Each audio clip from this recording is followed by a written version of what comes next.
നമുക്ക് നമ്മുടെ അച്ഛനോടും അമ്മയോടൊക്കെ എത്ര ദേഷ്യം ഉണ്ടെങ്കിലും നമ്മൾ ചിലപ്പോൾ അത് അവരോട് പ്രകടിപ്പിക്കുമായിരിക്കും അല്ലേ. പക്ഷേ ചില ആൾക്കാരുണ്ട്, അത് വന്നിട്ട് സോഷ്യൽ മീഡിയയിൽ അങ്ങോട്ട് വിളമ്പും. അതിൽ ഉത്തമ ഉദാഹരണമായ ഒരു വ്യക്തിയാണ് നമ്മുടെ പച്ച വീട്ടിൽ പ്രശ്നേഷ്, രോഹിത്ത്. രോഹിത്തിൻ്റെ കുറേ അധികം കാര്യങ്ങൾ ഇപ്പോൾ ചർച്ചയായിക്കൊണ്ടിരിക്കുകയാണ്. വീണ്ടും അത് ലൈം ലൈറ്റിൽ വന്നുകൊണ്ടിരിക്കുകയാണ്. രോഹിത്ത് ഫേസ്ബുക്കിൽ കൂടി ഇടുന്ന പോസ്റ്റുകളും അതുപോലെ യൂട്യൂബിലിടുന്ന വീഡിയോകളും ഒക്കെ വീണ്ടും ചർച്ചയായിക്കൊണ്ടിരിക്കുകയാണ്. പക്ഷേ ഇന്ന് ഞാൻ സംസാരിക്കാൻ പോകുന്നത് രോഹിത്തിനെ കുറിച്ചല്ല. കഴിഞ്ഞ ദിവസം ഞാൻ സംസാരിച്ച അതേ വ്യക്തിയെക്കുറിച്ചാണ് ഷാജി. അവരുടെ ഉമ്മേനെ അവർക്ക് ഭയങ്കര ദേഷ്യമാണ്, ഉമ്മയോട് ഭയങ്കര ദേഷ്യമാണ്. പക്ഷേ വാപ്പേനെ ഭയങ്കര സ്നേഹമാണ്. ഉമ്മയോട് ദേഷ്യം തോന്നാനുള്ള കാരണം വാപ്പേനെ ഉമ്മ അടിച്ച് ഓടിക്കുന്നത് കൊണ്ടാണ് എന്നൊക്കെയാണ് ഷാജിദ പറയുന്നത്. എനിക്ക് അവരുടെ സംസാരം കേട്ടപ്പോഴേക്കും ഒരുതരം പ്രഹസനം. ലൈവിൽ വന്നിരുന്നിട്ട് കരഞ്ഞിട്ട്, അപ്പോൾ നിങ്ങൾ ചോദിക്കും, അവരുടെ പ്രൊഫൈലല്ലേ, അവരുടെ ലൈവല്ലേ, അവർക്ക് ഇഷ്ടംപോലെ ചെയ്യാം. പക്ഷേ എന്തിനാണ് അവരവരെ വീട്ടിലെ കാര്യങ്ങൾ വന്നിട്ട് സോഷ്യൽ മീഡിയയിൽ ഇട്ട് അലക്കുന്നതും? ഇവരുടെ സംസാരം കണ്ടു തന്നെയാണ് ഈ ആൾക്കാർ ഇങ്ങനെ കമൻറ്റ് ചെയ്യുന്നതും. ഒരു സമയത്ത്, അതായത് ഇവർ യൂട്യൂബൊക്കെ തുടങ്ങുന്ന സമയത്ത് എല്ലാവർക്കും ഇവരെ ഇഷ്ടമായിരുന്നു, ഒരു അത്രയും സാധുവിനെ പോലെയൊക്കെ ആയിരുന്നു. പക്ഷേ ഇപ്പോൾ ഈയിടെയായിട്ട് അവരുടെ വീഡിയോകൾ കാണുന്ന പലരും പറയുന്ന കമൻറ്റുകൾ എന്ന് പറയുന്നത് ഇവർക്ക് അഹങ്കാരം കൂടി. ഒരാൾ കമൻറ്റ് മോശം പറഞ്ഞു, ആ കമൻറ്റ് സ്കിപ്പ് ചെയ്യാമല്ലോ, അത് ചെയ്യില്ല, പകരം അതിന് മറുപടി കൊടുക്കും. അവരുടെ മകനുള്ള ഒരു വിവരം പോലും അവർക്കില്ലെന്നുള്ളതാണ് കാര്യം. ഞാൻ അവരുടെ ലൈവ് കുറച്ച് ഭാഗം കണ്ടപ്പോൾ ആ ലൈവിനകത്ത് ഇവർ മാങ്ങ കഴിച്ചുകൊണ്ടിരിക്കുകയാണ്. ഇവർക്ക് വയറുവേദന എന്ന് പറയുന്നുണ്ട്, മാങ്ങ കഴിച്ചുകൊണ്ടിരിക്കുന്നു. ഇവർ ലൈവിൽ ഓൺ ചെയ്ത് ലൈവിൽ സംസാരിക്കുന്നുണ്ട്, മാങ്ങ കഴിക്കുന്നുണ്ട്, വളരെ കാര്യമായിട്ട് വയറുവേദനയെക്കുറിച്ചൊക്കെ പറയുന്നുണ്ട്. ഒപ്പം ആ കുഞ്ഞ് വന്നിട്ട് പറയുകയാണ്, ഉമ്മച്ചി ആരെങ്കിലും മാങ്ങ ചോദിക്കുമ്പോൾ ഉമ്മച്ചി ചീത്ത പറയല്ലേ, ലൈവാണ്. ഞാൻ പെട്ടെന്ന് ഞെട്ടിപ്പോയി. കാരണം കുഞ്ഞു കുട്ടിയാണ്, അവരുടെ ഏറ്റവും ഇളയ കുട്ടിയാണ്. ആ കുട്ടിക്കുള്ള ബോധം പോലും അവർക്ക് പലപ്പോഴും ഇല്ലെന്നുള്ളതാണ്. അതോടൊപ്പം തന്നെ ഇവർ ലൈവിനകത്ത് ക്ഷമയെക്കുറിച്ചൊക്കെ പറയുന്നുണ്ട്. എൻ്റെ ക്ഷമ നശിച്ചിരിക്കുകയാണ്, എൻ്റെ ക്ഷമ നശിപ്പിക്കരുത്, ഞാനിവിടെ ക്ഷമിച്ച് കടിച്ചു പിടിച്ചിരിക്കുകയാണെന്ന് പറഞ്ഞിട്ട് അടുത്ത നിമിഷം വെച്ചിട്ട് എന്നൊരു ഡയലോഗ്. പെട്ടെന്ന് അത് കണ്ടുകൊണ്ടിരുന്ന ഞാൻ ഞെട്ടിപ്പോയി. ക്ഷമയെക്കുറിച്ച് സംസാരിച്ചിട്ട് വെച്ചിട്ട് ചെറുക്ക തലമുനടിച്ച് പിടിക്കുക എന്നൊരു വാക്ക് മോനോട് പറയുന്നതാണ്. എന്നിട്ട് പറയുന്ന മറുപടി എന്താ? എൻ്റെ കുട്ടികൾക്കറിയാം എവിടെ തെറി പറയണം, ഉമ്മച്ചി എവിടെയാണ് തെറി പറയുന്നത്, ഉമ്മച്ചി എവിടെയാണ്, ആരോടാണ് തെറി പറയുന്നത് എന്നൊക്കെ എൻ്റെ കുട്ടികൾക്കറിയാം, അവരൊരിക്കലും അത് പുറത്തു പോയി സംസാരിക്കില്ല, അവർക്ക് നല്ല ബുദ്ധിയുള്ള കുട്ടികളാണ് എന്നൊക്കെ വന്ന് വീരവാദം പറയുന്നുണ്ട്. ഞാനിപ്പോൾ സംസാരിക്കാൻ വന്ന വിഷയം എന്ന് പറയുന്നത്, ഇവർ കഴിഞ്ഞ ദിവസം ലൈവ് പോയിട്ടുണ്ടായിരുന്നു, കരഞ്ഞുകൊണ്ടുള്ള ഒരു ലൈവ്. ആ ലൈവിനകത്ത് ഇവർ വാപ്പേനെ വളരെയധികം പുകഴ്ത്തിക്കൊണ്ടും എന്നാൽ ഉമ്മേനെ വളരെയധികം അടിച്ചാക്ഷേപിച്ചുകൊണ്ടും വല്ലാണ്ട് സംസാരിച്ചു. അത്ര സ്നേഹം വാപ്പയോടുള്ളവർ എന്തുകൊണ്ട് വാപ്പേനെ വിളിച്ച് കൂടെ നിർത്തുന്നില്ല? അത് ചെയ്യത്തില്ല, ഭാരമല്ലേ. പക്ഷേ ലൈവിൽ ഒന്ന് പ്രസംഗിക്കുന്നതിന് കുഴപ്പമില്ല. നമുക്ക് എന്തായാലും ആ ഷാജിയുടെ വാചകങ്ങളൊന്ന് കേൾക്കാം. എത്രമാത്രമാണ് ഇവർ ഉമ്മേനെ വെറുക്കുന്നെന്ന് ആ ലൈവ് കണ്ടാൽ മനസ്സിലാവും. എന്തായാലും നമുക്കതൊന്ന് കണ്ടു നോക്കാം. ഞാൻ എൻ്റെ അത്താനെ കണ്ടിട്ട് എപ്പോൾ കണ്ടാലും എന്നെ നല്ല ഓർമ്മയാണ്. എവിടെ കണ്ടാലും ഷാജി വിളിക്കും.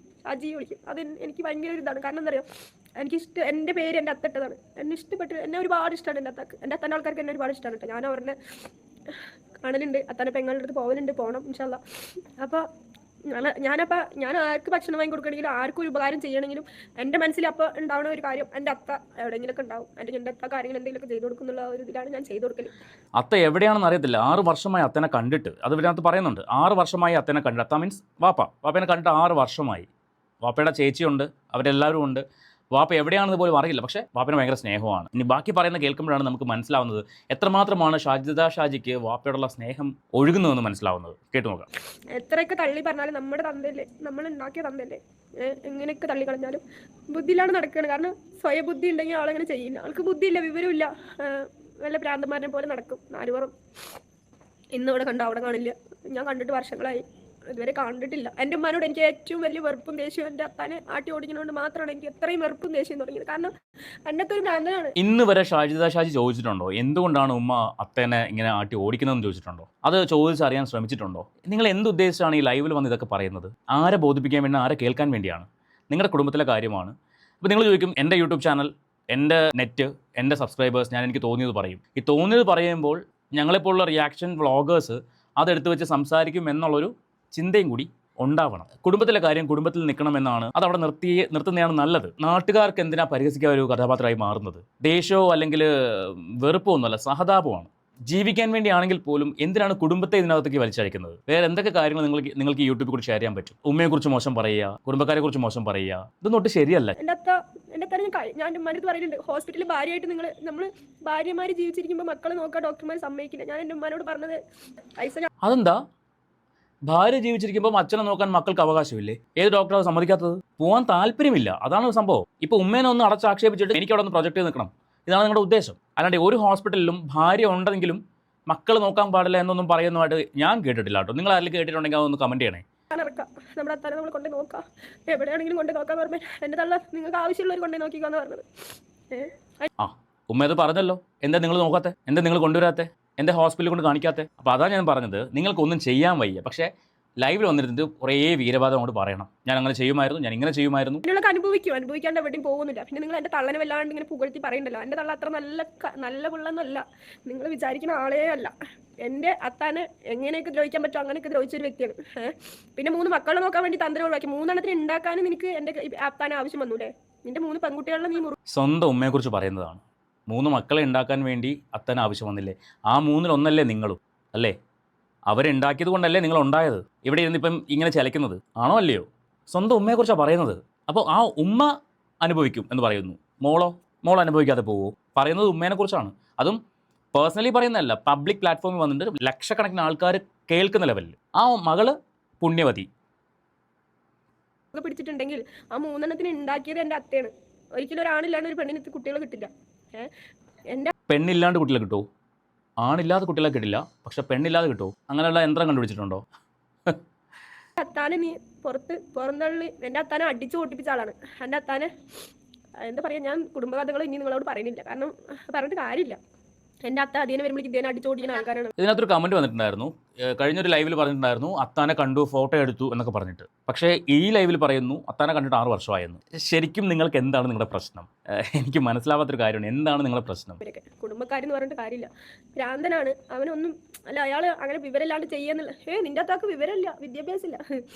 തള്ളതിനൊക്കെ അനുഭവിക്കാണ്ട് എവിടെ പോകാൻ?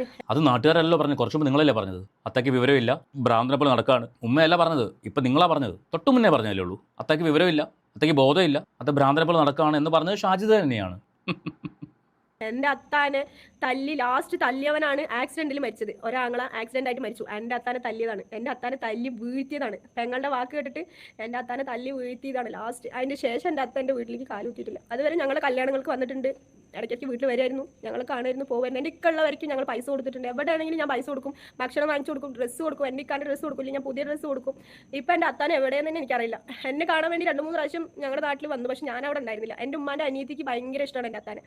അളിയൻ പറഞ്ഞിട്ട് ഭയങ്കര ഇഷ്ടമാണ്. ഓക്കെ, ഇതിനകത്ത് ഇനി ഈ അത്തനെ കുറിച്ചൊക്കെ ഭയങ്കരമായിട്ട് പുകഴ്ത്തുന്ന കാര്യങ്ങളാണ്. അപ്പോൾ സംഭവം ഇത്രേ ഉള്ളൂ, ആയമ്മയ്ക്ക് ഉമ്മാനെ ഇഷ്ടമല്ല, പക്ഷേ വാപ്പാനെ വലിയ ഇഷ്ടമാണ്. വാപ്പാനെ ഉമ്മ അടിച്ചോടിച്ചു എന്നൊക്കെയാണ് പറയുന്നത്. ഇത് എന്ത് തന്നെ ആയിക്കോട്ടെ, തെറ്റ് ഉമ്മയുടെ ഭാഗത്തോ അല്ലെങ്കിൽ മകളുടെ ഭാഗത്തോ അല്ലെങ്കിൽ ഈ പറയുന്ന അത്താടെ ഭാഗത്തോ ആരുടെ ഭാഗത്തോ ആയിക്കോട്ടെ, പക്ഷേ നിങ്ങളുടെ കുടുംബത്തിലെ കാര്യമാണ്. നിങ്ങളുടെ കുടുംബത്തിലെ കാര്യം ആ കുടുംബത്തിൽ നിർത്താതെ പബ്ലിക് പ്ലാറ്റ്ഫോമായ യൂട്യൂബിൽ വന്നിട്ട് നിങ്ങൾ ഇത്രയും മോശമായിട്ട് നിങ്ങളുടെ ഉമ്മ അനുഭവിക്കും, നിങ്ങൾ അങ്ങനെ സംഭവിക്കും, ഇങ്ങനെ സംഭവിക്കും, പിന്നെ അവരുടെ ഈ 3 മക്കളെ ഉണ്ടാക്കാൻ അത്ത വേണമായിരുന്നു. ഇതൊക്കെ എന്ത് സംസാരമാണ്, എന്ത് സംസ്കാരമാണ്?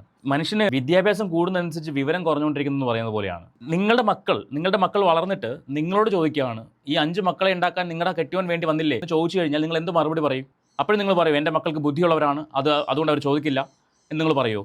കുറച്ചൊക്കെ ബോധത്തോടെ വേണം ലൈവിൽ സംസാരിക്കാൻ, അല്ലെങ്കിൽ ഒരു പബ്ലിക് പ്ലാറ്റ്ഫോമിൽ സംസാരിക്കാൻ. എന്തിനാണ് കുടുംബക്കാരെയും അമ്മേനെയൊക്കെ ഇതിനകത്ത് വലിച്ചഴിച്ച് നാട്ടുകാർക്ക് ഇട്ട് കൊടുക്കുന്നത്? അതുകൊണ്ട് നിങ്ങൾക്ക് എന്ത് ഗുണമാണ് കിട്ടുന്നത്? അല്ല, എനിക്ക് മനസ്സിലാവാത്തോണ്ട് ചോദിക്കുകയാണ്. ഷാജിദയോടെ എൻ്റെ ചോദ്യം. അവിടെ നിങ്ങൾ വീണ്ടും ചെറുതായിക്കൊണ്ടിരിക്കുകയാണ്. ഇപ്പോൾ എനിക്ക് എൻ്റെ അമ്മയോടോ അല്ലെങ്കിൽ എൻ്റെ അച്ഛനോടോ എനിക്ക് ഒരുപാട് പ്രശ്നങ്ങളുണ്ടാവും. അത് എൻ്റെ കുടുംബത്തിൽ നിൽക്കേണ്ട കാര്യമാണ്. നാളെ ഈ പറയുന്ന നിങ്ങളുടെ സബ്സ്ക്രൈബേഴ്സ് വരുമോ നിങ്ങളുടെ വീട്ടിലെ പ്രശ്നം തീർക്കാൻ? ഒരാൾ വരുമോ? ആരും വരത്തില്ല. അതുകൊണ്ട് നിങ്ങളുടെ കുടുംബത്തിലെ കാര്യം കുടുംബത്തിൽ നിർത്താൻ നോക്കുക. ഇത് ഉപദേശമൊന്നും അല്ല, ഉപദേശിക്കാൻ ഞാൻ ആളുമല്ല, ഒരു അഭിപ്രായം പറഞ്ഞതാണ്. നാളെ ഇതിനെതിരെ നിങ്ങൾ വീഡിയോ ചെയ്താൽ എനിക്കൊന്നുമില്ല. അപ്പോൾ അതുകൊണ്ട് ദയവ് ചെയ്ത് നിങ്ങളുടെ ഉമ്മേനെ വെറുതെ വിട്, അവരെവിടെയെങ്കിലും ജീവിച്ചോട്ടെ. അവരെ വെറുതെ ഈ പറയുന്ന പബ്ലിക് പ്ലാറ്റ്ഫോമിലേക്ക് വലിച്ചിഴക്കല്ലേ. അപ്പോൾ എന്നെ കേട്ടുകൊണ്ടിരിക്കുന്ന നിങ്ങൾ പറയുക, ഇവർ ഈ ചെയ്യുന്നത് ശരിയാണോ?